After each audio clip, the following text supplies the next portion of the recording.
Alright guys, welcome to episode 3 of WWE 2002 in review. This episode is going to be focusing on WrestleMania 18, and I gotta tell you right now, I'm fucking sick of it. This is the 5th time I tried to record this video. First time I did it, it was 40 minutes long. I thought, I can't use that. Tried to edit it down, didn't work. Thought I'd use it anyway, accidentally deleted it, and then now I have to do it again.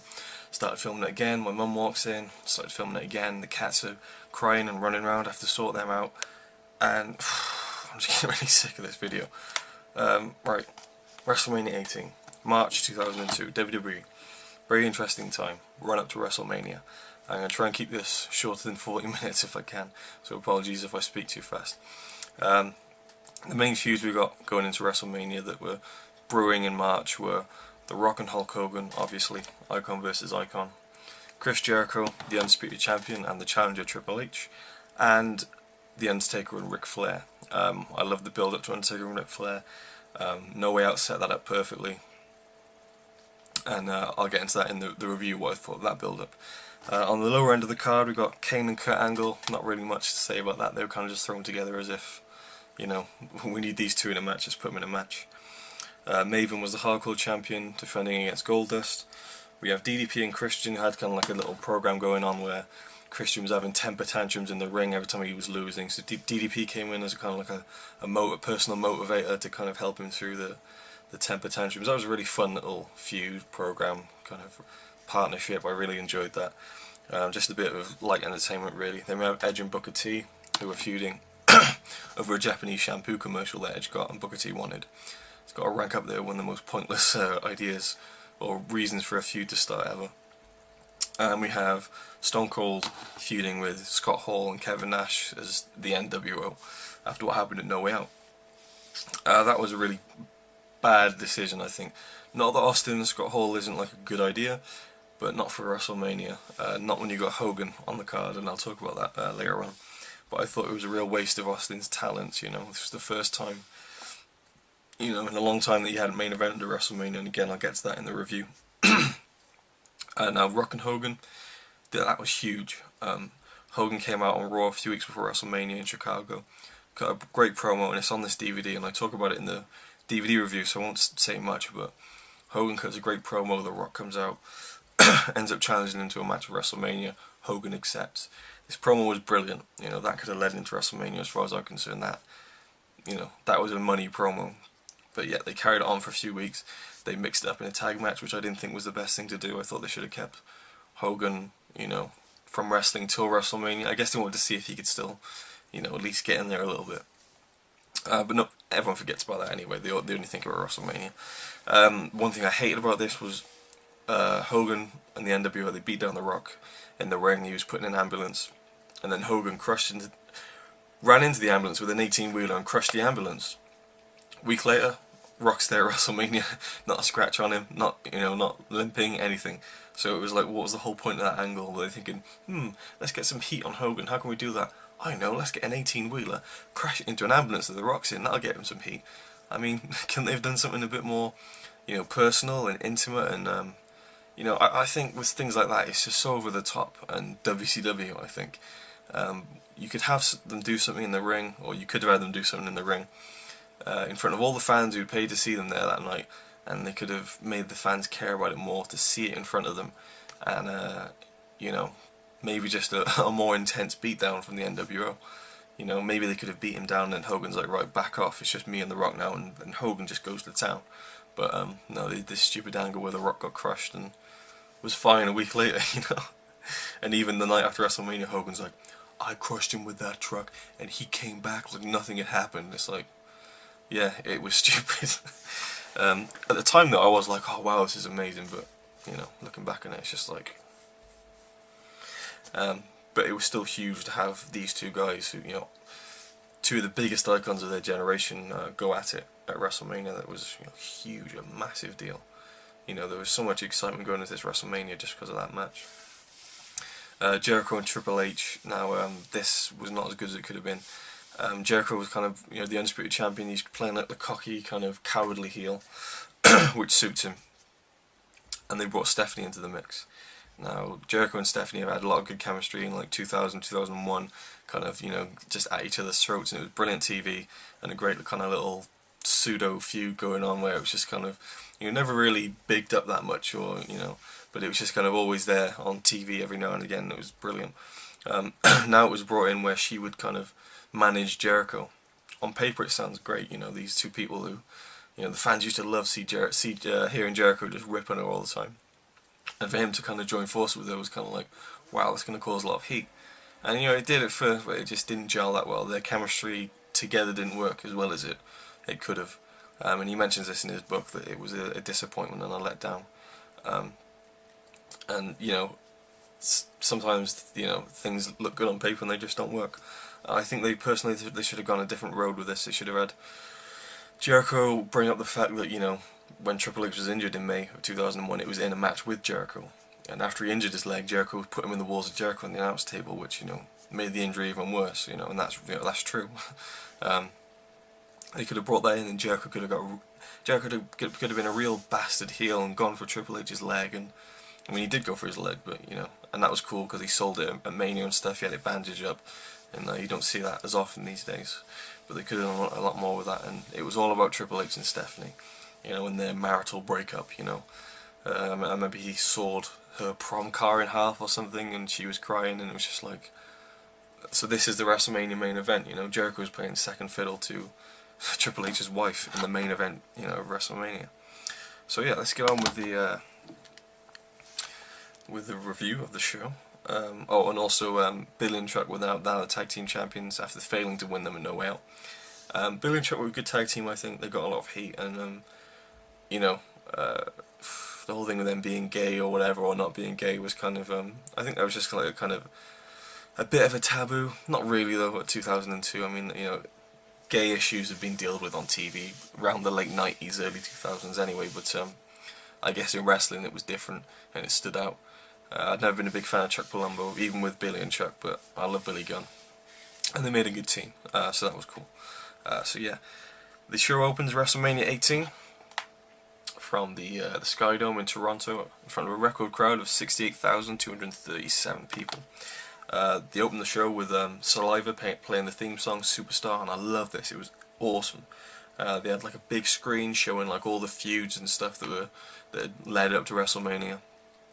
And they played the song Superstar live at the top of the ramp, and this is a big show for live performances, and I think Superstar is a great song. It really fits WrestleMania, and it was a brilliant way to open the show. Being in Canada, obviously they weren't going to sing America the Beautiful to open the show, so it was a good variation.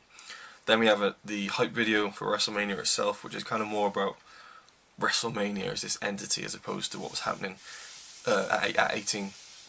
You have, like, you know, the clips and the epic, you know, music, and Undertaker and Rock and Triple H talking about how important it is to them.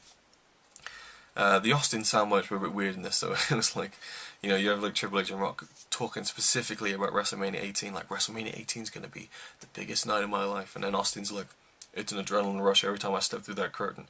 Sounds like they just lifted Austin's comments from like another interview, you know. It was a bit jarring, but nonetheless one of my favourite hype videos. Show opens with Rob Van Dam versus William Regal. RVD looks stoned and a bit nervous at the same time. Maybe both. He kind of missed his cue to do and he's like, yeah, like he just looks like eyes glazed over. This was a hard hitting match, you know. It's a Regal match. It's hard hitting, good opener. Regal dropped RVD right on his head near the start, and the crowd were great as well, right from the bat. There was a good spot where RVD kicked the knucks out of his hand when he tried to hit him with them, and RVD won with a 5-star frog splash. That was for the Intercontinental title, and RVD won. So that was a cool, nice little opener to kick off the show. Then we have Christian being interviewed by Lillian Garcia. He talks about how, you know, he's from Canada, but then he moved to Florida. I thought that was a cool line, just to kind of dampen any hometown pops he was going to get. And he talks about how he doesn't need DDP anymore. And then he does the goofy DDP. It's not a bad thing, it's a good thing. Smile. Which is pretty funny. I enjoy Christian. I enjoy heel Christian, he's always funny. Then we have Christian versus DDP for the European title. DDP is just so over the top. He's got great energy and I love him.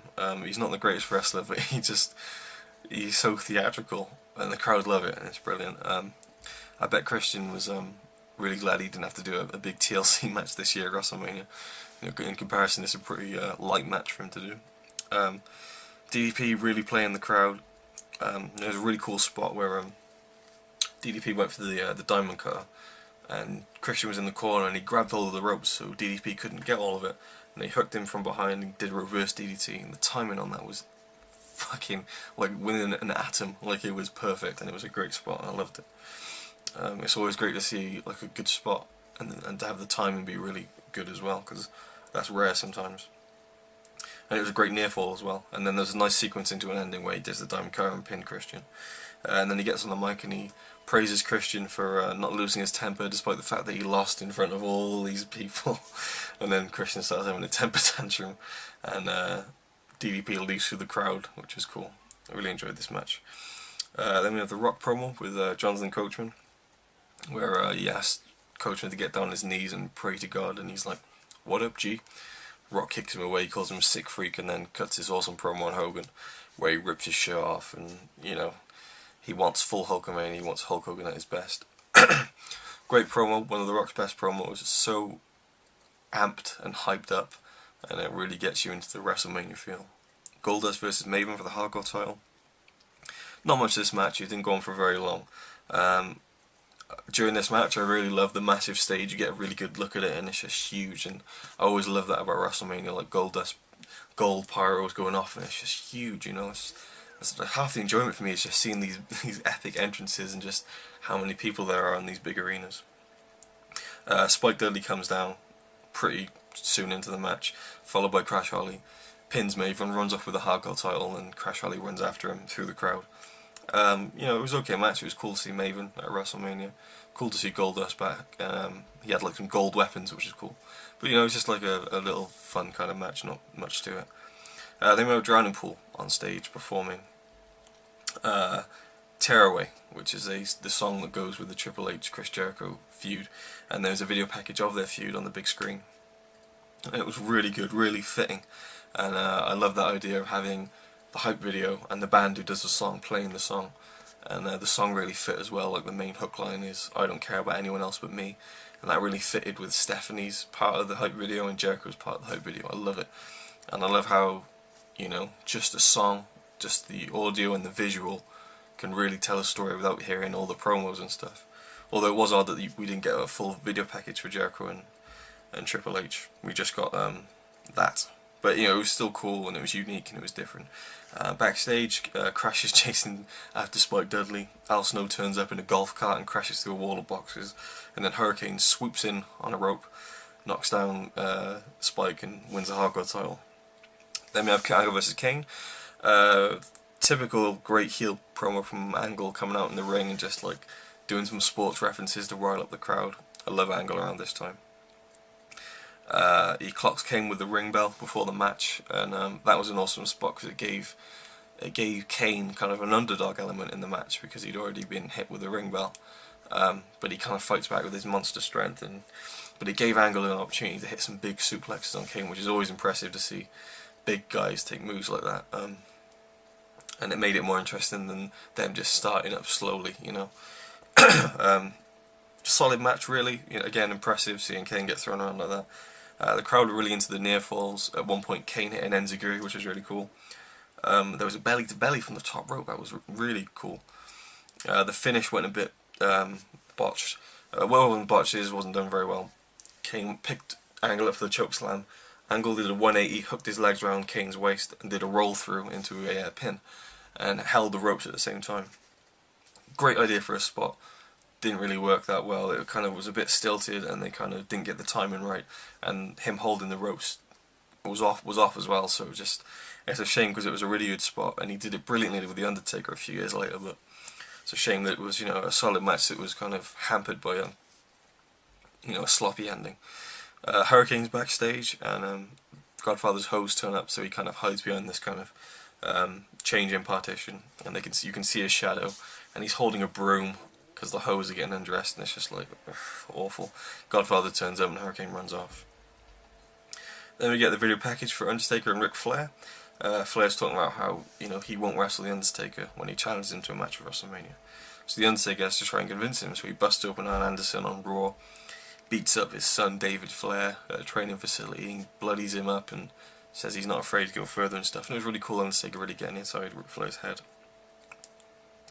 And Flair eventually just goes nuts and starts punching himself in the head and jumping in the crowd and stuff and going after Taker, and that's what I love to see, Ric Flair just going nuts, because that's what he is, nuts. But I love the build up to this match. One thing that was weird about the video package was La Resistance's theme music was used. Obviously this is 3 years before they even turned up, but it just seems really weird now, you know, knowing that theme song. And also just another random point, there's a cop kind of arrests Flair, and it's this really awful actor who's like, what does he say? He says, Mr. Flair, I'm afraid I'm going to have to put you under arrest. It's just really bad. Flair relinquishes his ownership of the WWF with his 50-50 ownership with Vince. There's like a board of directors meeting, and to do this match at WrestleMania they say we're going to cut off your ownership. He agrees to that. Vince makes it no disqualifications. Awesome build up, really enjoyed it. Now the match itself, Undertaker comes out rolling. Limp Bizkit's song is actually intact on this DVD, which is very cool.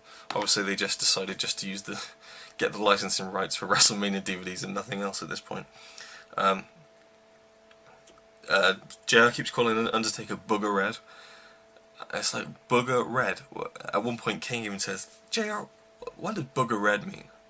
And King says that, and JR says, I'll tell you tomorrow. So I'm still in the dark as to what that even meant. Awesome match though.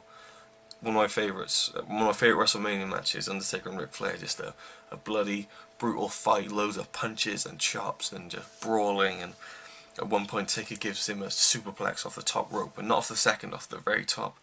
And given how tall the Undertaker is as well, it was unreal, considering, you know, Flair's got a broken back and he never even takes a flat backdrop anymore because he's afraid that he'll break his back again.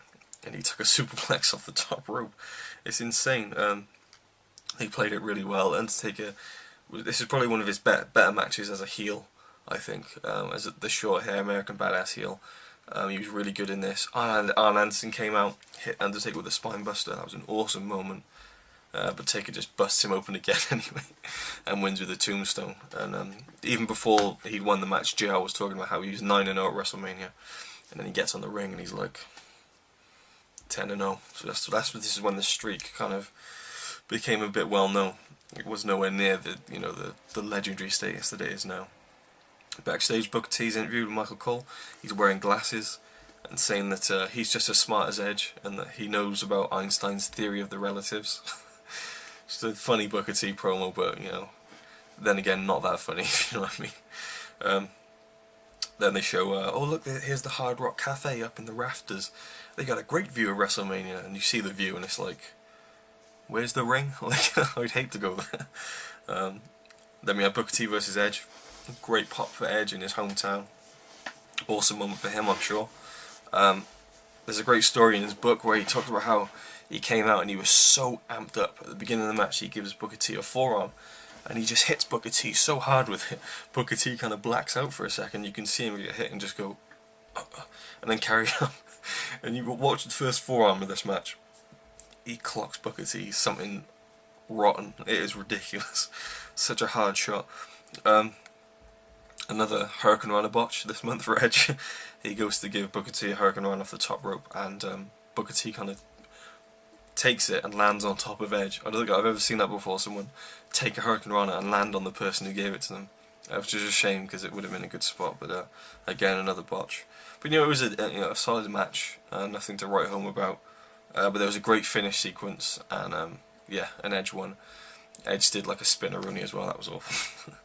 Then we got Hurricane again, sneaking around backstage, and Coachman asks him what he was doing with the hose, and Hurricane saying he's not a hurry perv, he's the horror hardcore champion.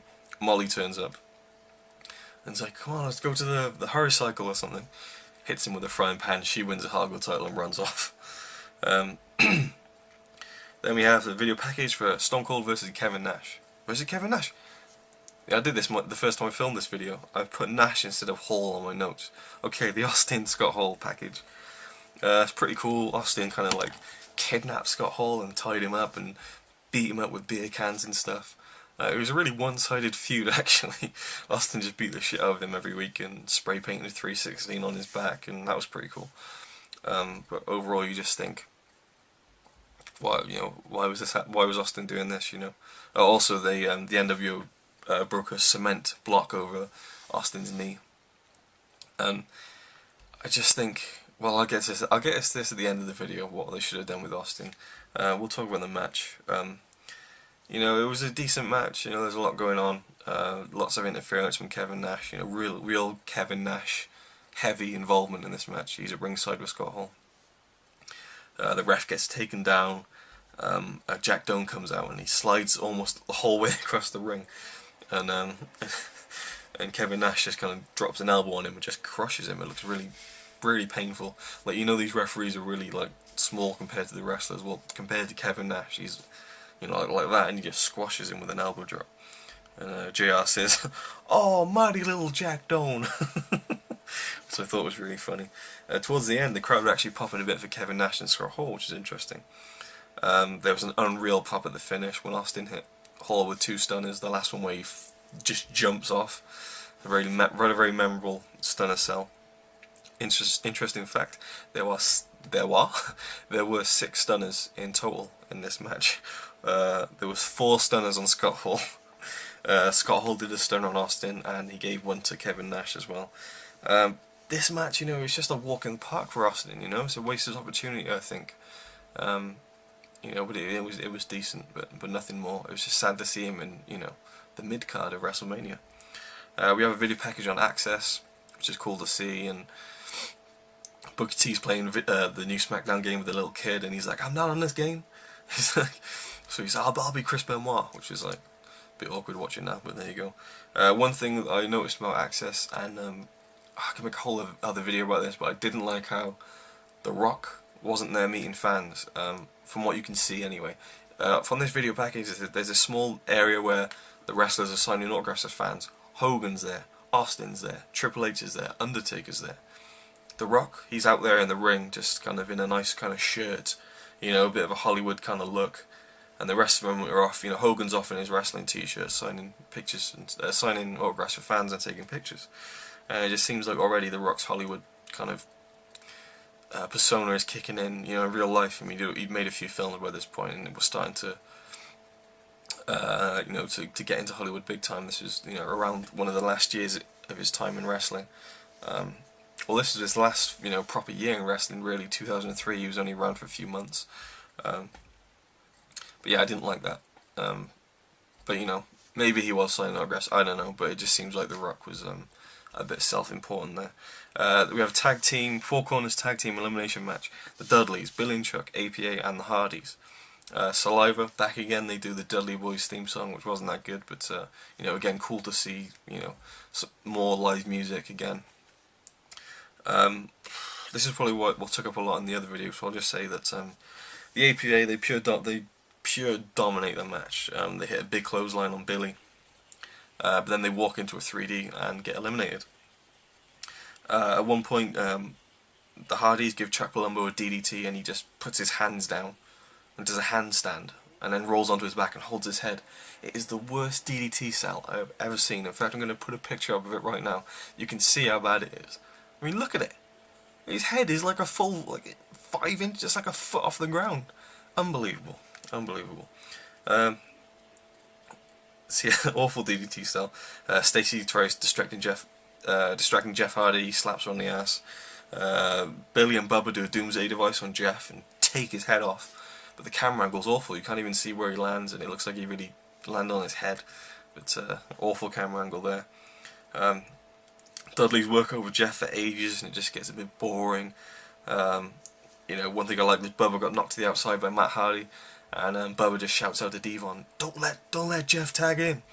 So it's kind of really getting over the fact that they've got a strategy. That's what I loved with the Dudleys. Their work always seemed really real, and there was a strategy behind it. I like that. The hot tag from Matt wasn't that hot at all. No one really cared.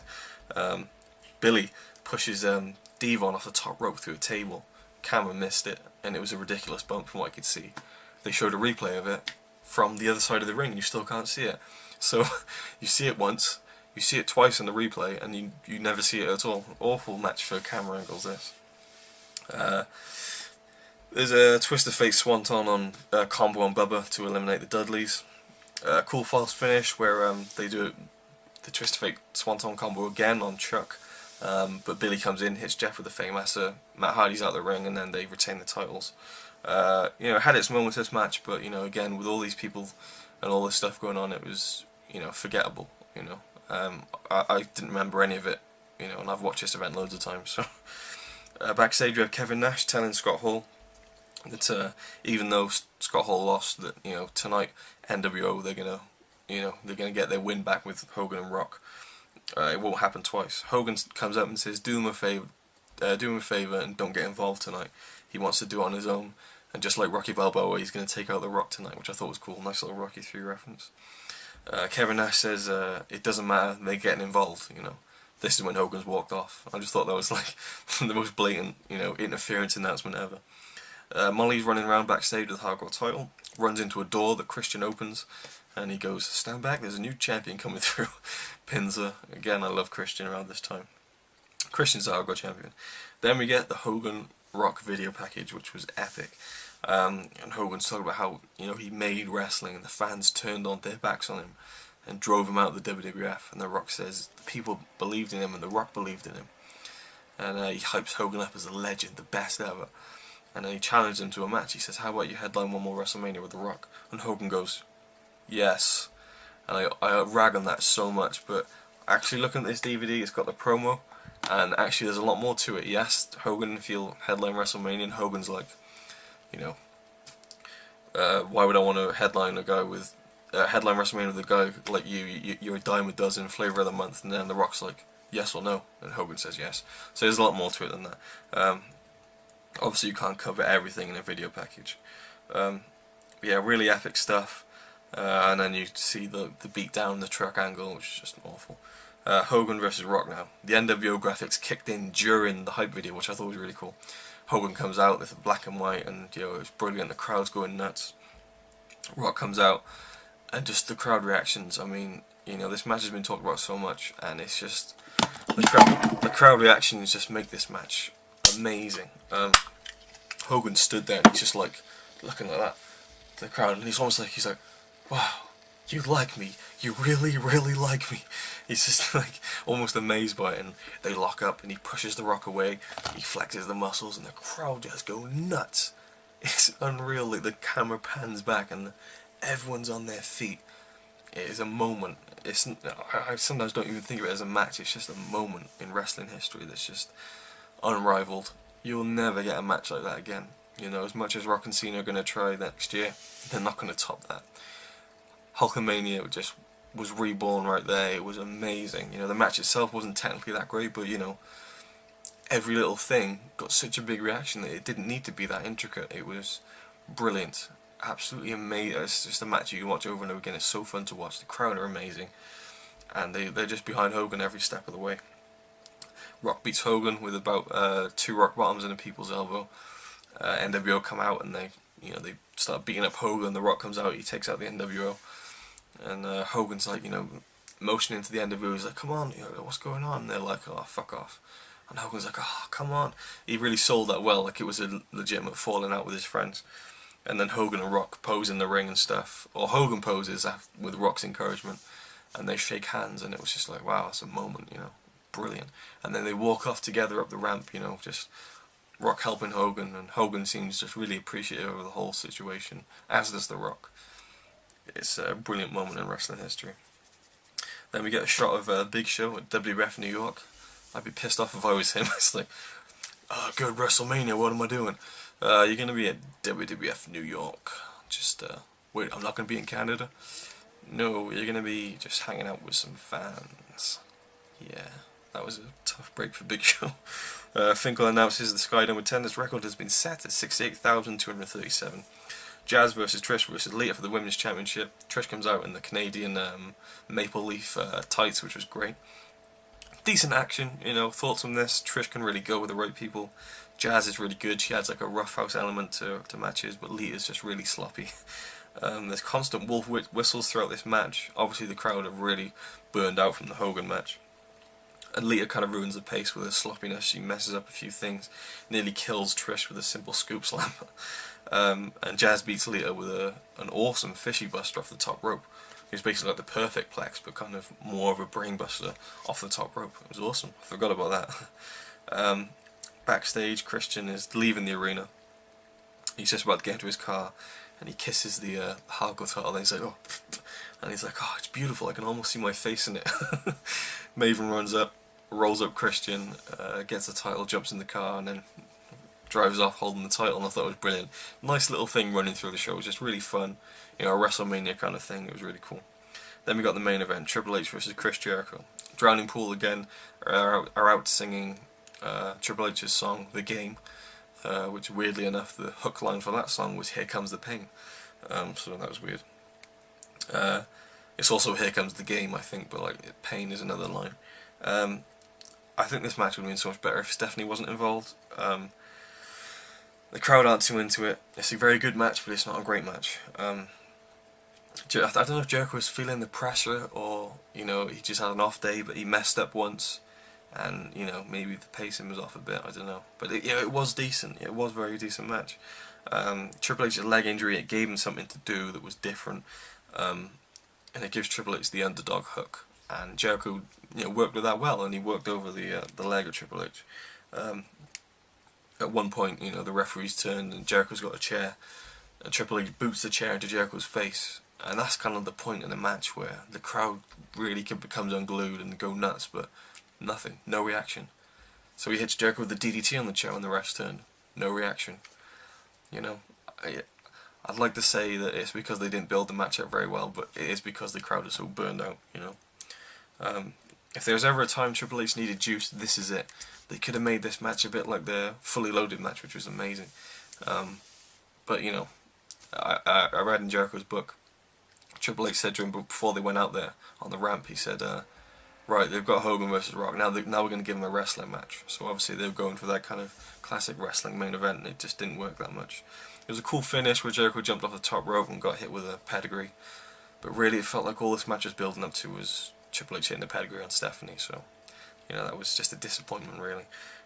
Triple H wins the Undisputed title, bit of an anticlimax, you know, the crowd popped for it and stuff, but it wasn't a great moment really. And then we get the Mania video package. I preferred the original airing of that when they used just a studio version of the Saliva song Superstar, but for the DVD they used the live version, which is still cool, but I prefer the studio version because I kind of grew up with that, watching it on VHS. Overall, I'd say that this event is about an 8 out of 10, I think. You know, you've got two awesome matches, Rock Hogan and Undertaker Flair. Got a really solid undercard, some entertaining, fun stuff otherwise, and you know, a decent main event. 8 out of 10 for me. And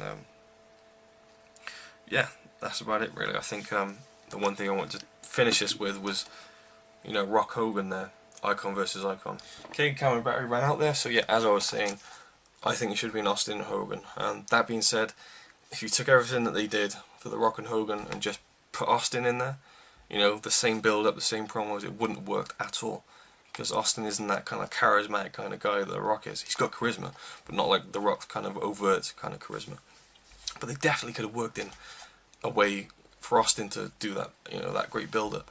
It wouldn't have been as electrifying, you know, and I can understand the kind of Hulk Hogan and The Rock, they're kind of similar in terms of their kind of larger-than-life, charismatic, you know, loud, you know, energetic promos and stuff, and their iconic status. But you know, Austin is the bigger icon. He was the biggest draw of, you know, the late 90s. Hogan was the biggest draw of the late 80s. It's the beginning of the new millennium, and that should have been the icon versus icon match. I don't think it would have been as good a match as Rock and Hogan either, because you know, Austin just works a kind of rough house style. I don't know how well Hogan would have taken to Austin's kind of snug style in the ring, but I still think it would have been great, and I still think it would have been bad because Austin was the man in 2001. You know, for recently, obviously he'd been the man before, but for 2001, leading up to this, Austin was the main guy. You know, for the whole invasion angle. You know, he's the world champion for most of that year. He was the workhorse of the company.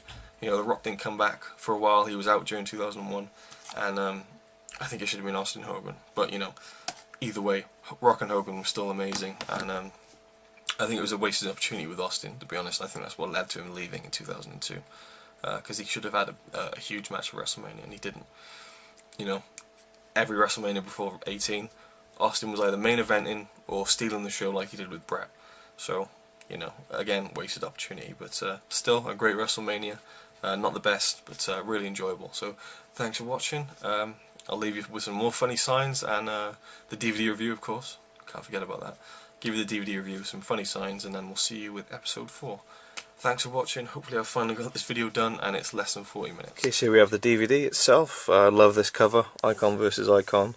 Little border there, really like that. Makes it look really kind of special and important. It's got the date and where it took place and the one and only. Love the logo as well. It's just, yeah, it's a brilliant cover that highlights the stars of the show. WrestleMania, WWF DVD. See Jericho and Triple H and Jericho there. Not really much focus on them on this DVD. Just telling you all the matches, some pictures from the matches itself. Some cool ones. And yeah, tells you the DVD. The extras not in much detail, but there you go. Inside, I've shown this before, but not in a HD video. It was on a pretty low quality video, so I'll show it to you again. I love this inlay. Opens up here and we've got icon versus icon. That's really cool. We have the listings, and then we open it up and we have a nice poster, which, you know, I'm never going to use, but it's nice and it's a cool thing to have if you like that kind of thing. And yeah, I enjoy cool little things like this. So the extras on disc 1, which is this one here. We have Bite This with Mr. McMahon. That's just like a few different segments. There's about 5 videos. You can't play all of them, which is a shame. You have to keep selecting them. But Vince talking about WrestleMania and, like, you know, his favourite matches and, you know, how stressful is WrestleMania and all that kind of stuff. It's really cool. You know, there's probably about 5 to 6 minutes worth of stuff there to watch, and it's a cool insight. Then we have some of the superstars' favourite WrestleMania moments: Sergeant Slaughter, Edge, Triple H, Jericho, and Angle. So yeah, some cool moments there. Of them talking about their favourite memories. The top 5 WrestleMania finishes, that was really cool, although I knew I'd forget, but I'm sure like the best WrestleMania finish just wasn't the best at all. I was kind of like, that's not great. Oh, I think that's right, the number 1 of the top 5 WrestleMania finishes was WrestleMania 9, with Hogan coming out and beating Yokozuna. I mean, that's got to be one of the worst finishes in WrestleMania history, surely, because that was awful. We have the top 3 WrestleMania attendances. Obviously, number 1 is WrestleMania 3. Post-match comments from Rob Van Dam, DDP, Kurt Angle. RVD looks stoned as always. DDP just kind of, you know, just DDP. And Kurt Angle kind of said, you know, it was good to win, but every night to him, he gives it his best anyway. The making of the cast. This is like a 10-minute kind of behind the scenes of Stacy Keibler, Big Show, Booker T, and who else was it? Rob Van Dam getting body cast made for Axxess. So that's interesting if you want to see Stacy Keibler in her underwear, and you know, it's a cool little behind the scenes thing that's worth watching. Again, Rob Van Dam just looks too stoned for life. Then we have a press conference, which is just like a minute clip of the press conference announcing that WrestleMania will be taking place in Toronto. So it's cool, but you know, it's pretty useless really. But I like stuff. I like it being on there though. I like that they put effort into these WrestleMania DVDs. Disc 2, we have Edge introducing Hulk Hogan versus the Ultimate Warrior. I said to myself I'd watch all the extras on this to tell you, you know, to give you a review of it, but I kind of had this on the background. You know, it's an acquired taste, Hogan versus Ultimate Warrior. It's a real slow match, and it's just not of my time. And I don't know, maybe, you know, when I get around to watching WrestleMania 6, I'll probably watch it, but I didn't give it enough attention. We have The Rock challenging Hogan from Raw in Chicago, and that was great. It's got the full promo there. As I said before, you know, I rag on the build for Hogan just going, yes, but this has got the whole thing where Hogan actually goes into it a bit more, and he's like, you know, people like you are a dime a dozen, flavor of the month, you know, I don't want to wrestle you, and The Rock's like, just simple, yes or no.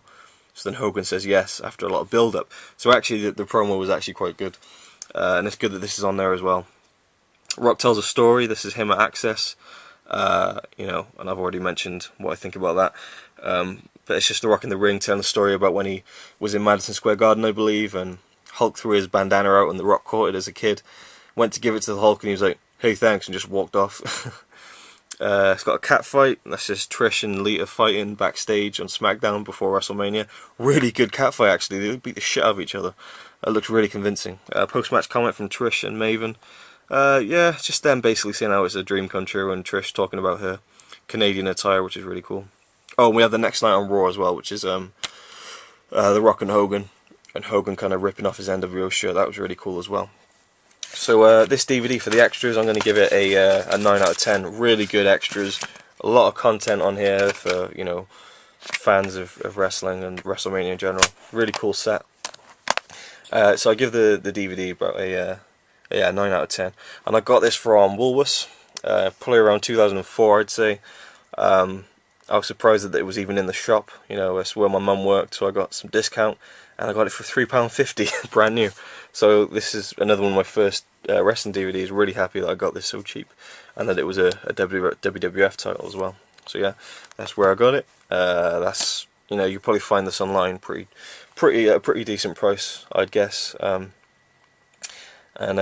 I would rate the event itself. This is a tricky one. I would say about an 8 out of 10, which sounds bad because I gave the Rumble 9 out of 10, but I think beyond The Rock and Hogan, you know, there were some really good matches, and this match wasn't even technically great, but it was a moment. You know, Rock, Hogan, Undertaker, Flair, awesome matches. Beyond that, it was just really good, so I can't really rate it much higher than that. I'd give it an 8 out of 10. So yeah, thanks for watching, guys, and stay tuned for episode 4. Thanks for watching.